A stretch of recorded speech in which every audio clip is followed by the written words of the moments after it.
MBC 뉴스 특보입니다. 헌정사상 세 번째로 탄핵 소추된 윤석열 대통령에 대한 헌법재판소의 결정이 내려지는 역사적인 날, 그 선고 기일이 잡혔습니다. 헌재가 지난달 25일 변론을 종결했고요. 종결한 지 35일 만에 윤석열 대통령 탄핵심판 선고일을 지정한 건데요. 관련된 내용을 정치팀의 홍익표 기자와 함께 뉴스 특보로 전해드리겠습니다. 홍 기자 어서 오십시오. 네, 먼저 그 개요부터 설명해 주실까요?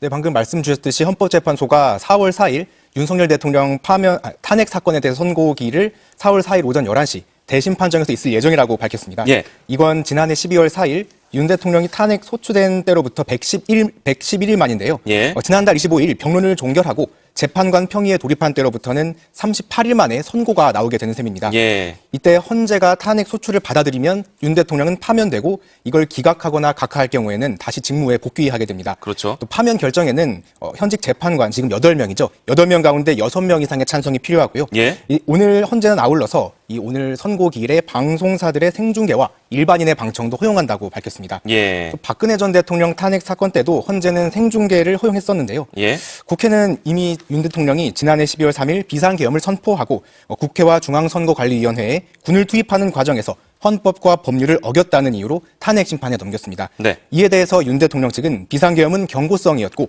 선포 유지 해제 과정에서 법률을 지켰고 또 정치인 체포나 또 의원을 끌어내라는 지시 등을 한 적이 없다는 입장을 줄곧 밝혀왔습니다. 예. 말씀하신 것처럼 헌재는 지금까지 11차례에 걸쳐서 변론을 열었고요.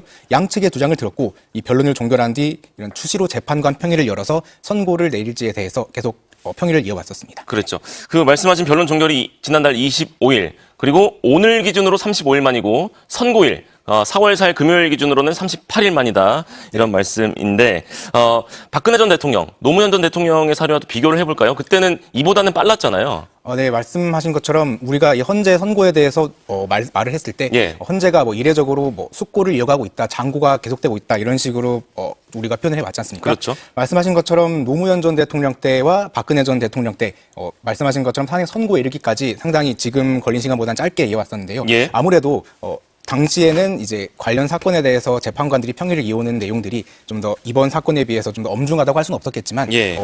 재판관들이 좀 더 무게를 두고 특히 이번 윤석열 대통령 사건에 대해서는 또 어떤 면에서의 중대한 결함이 있었는지에 대해서 좀 더 심도 깊게 평의를 이어가는 과정이 길어졌던 걸로 생각됩니다. MBC 뉴스 특보입니다. 헌정사상 세 번째로 탄핵 소추된 윤석열 대통령에 대한 헌법재판소의 결정이 내려지는 역사적인 날, 그 선고 기일이 잡혔습니다. 헌재가 지난달 25일 변론을 종결했고요. 종결한 지 35일 만에 윤석열 대통령 탄핵심판 선고일을 지정한 건데요. 관련된 내용을 정치팀의 홍익표 기자와 함께 뉴스 특보로 전해드리겠습니다. 홍 기자 어서 오십시오. 네, 먼저 그 개요부터 설명해 주실까요?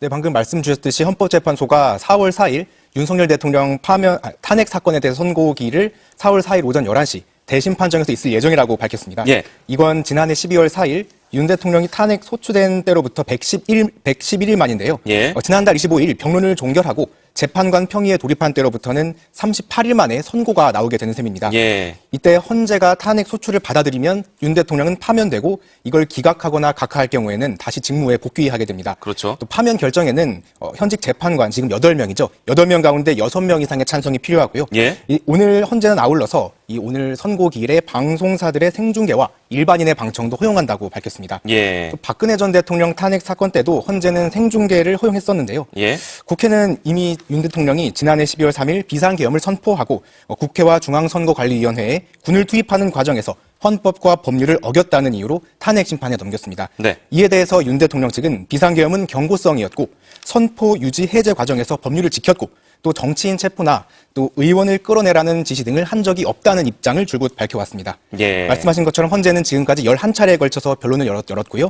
양측의 주장을 들었고 이 변론을 종결한 뒤 이런 추시로 재판관 평의를 열어서 선고를 내릴지에 대해서 계속 평의를 이어왔었습니다. 그렇죠. 그 말씀하신 변론 종결이 지난달 25일, 그리고 오늘 기준으로 35일 만이고 선고일 4월 4일 금요일 기준으로는 38일 만이다. 이런 말씀인데, 박근혜 전 대통령, 노무현 전 대통령의 사례와도 비교를 해볼까요? 그때는 이보다는 빨랐잖아요.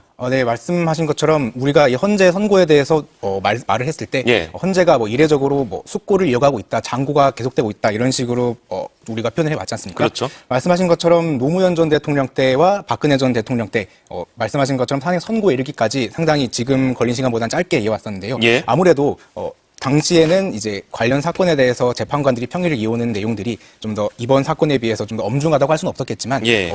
재판관들이 좀 더 무게를 두고 특히 이번 윤석열 대통령 사건에 대해서는 또 어떤 면에서의 중대한 결함이 있었는지에 대해서 좀 더 심도 깊게 평일을 이어가는 과정이 길어졌던 걸로 생각됩니다.